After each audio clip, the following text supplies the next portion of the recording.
Hello and welcome to the November Internationals 2017 Round 1 predictions. Yes, there were some games last weekend, but that was kind of like a pre-round, wasn't it? A bit like pre-season with just the three games. Canada losing out to the Maori All Blacks 9-51. Japan losing out to Australia 30-63. Kind of lost that one in the first half. And then the Barbarians coming up short against New Zealand 22-31. That was getting in the lead and then sort of being clawed back by the All Blacks. This weekend, though, sees a lot more of the teams getting involved. So the Northern Hemisphere Tier 1 teams getting start up now, as do a bunch of Tier 2 teams. But for the Tier 2 teams, it gets sort of bigger next weekend. It sort of builds up. Not all the Tier 2 teams get 3 games, and so you won't see that. So there's not that many games this weekend, really, in comparison. But the Barbarians continue their tour and host Tonga over in Limerick. Again, over in Ireland there. And you've got to say that the Barbarians did put up a very good showing against New Zealand, and actually having got a few games under their belts, because they also, a lot of those players played as part of the World 15 over against Japan the week before, and then there was also a Barbarians game in Australia, but I think that was very much a very different side to the one that's touring in Europe. Whereas Tonga, really, this is their first game of the tour. So this should be a close one, and maybe the Barbarians, having had that extra time together, might win this one by probably about 3. Then the French Barbarians take on the Maori All Blacks. Now this is the French Barbarians that got turned over, I think it was 3-0 or 2-0 during the June Internationals down in South Africa. And a lot of these players will be part of the sort of French 15 that take on New Zealand midweek next week.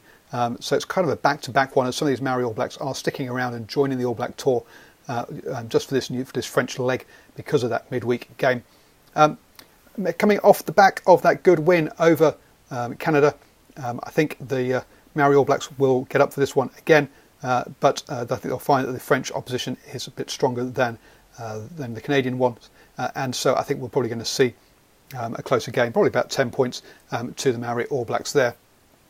Georgia then hosts Canada in a proper Tier 2 test match, and you've got to say Georgia are really pushing to try and get their credentials up and trying to sort of challenge for get themselves promoted to a Tier 1 country and get into some big competition.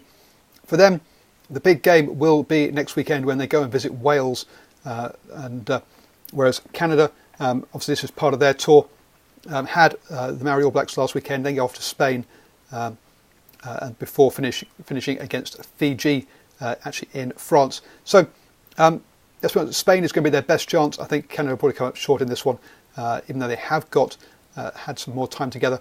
I'm backing Georgia by probably about 5. Germany then hosts Brazil, and I'll be honest, this is a bit of a guessing game.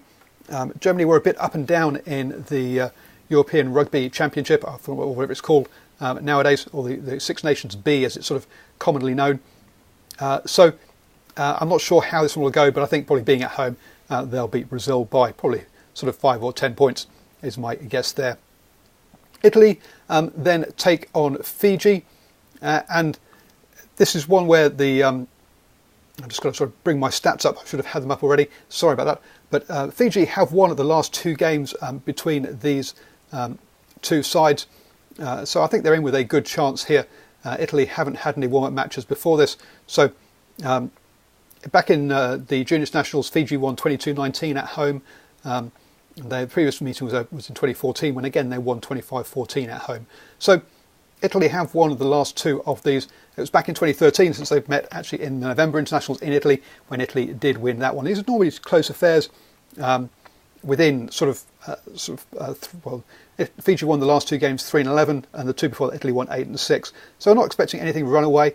I'm going to back Fiji to have a bit of an upset here and to win by 3. Even though the Italian domestic sides have been looking a lot better. Next up, Scotland hosts Samoa. Scotland, obviously that resurgent side, but don't have the kind of still lacking a bit of depth or reliant on a few injuries. Still against the Samoan side, I'd expect Scotland to win this one by about 10.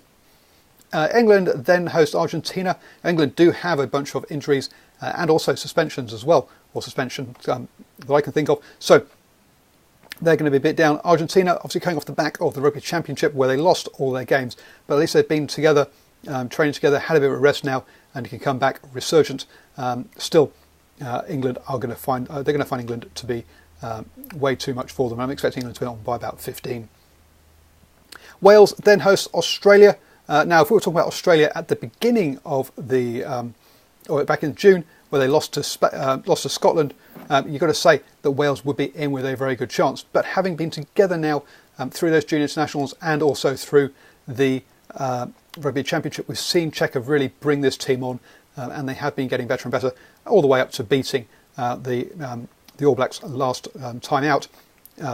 So, sorry, 2 games ago. Obviously, Australia played Japan last weekend, and also had played the Barbarians between that. So it's been 3 games ago now, amazingly. So they've actually got 3 wins on the trot, Australia, going into this one.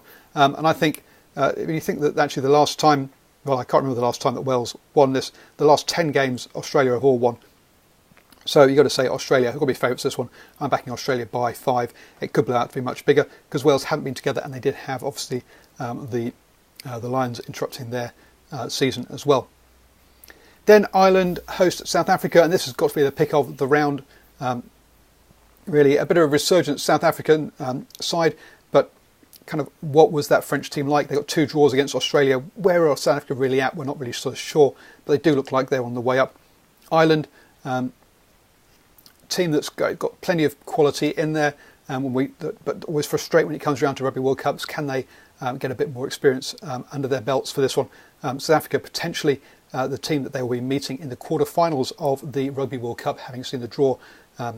So you've got to say this is going to be an important one for kind of looking forwards as well for that all that sort of gone blank morale and all of that kind of stuff. So I'm backing Ireland to win that one by 5, but expect South Africa to bring it for that game.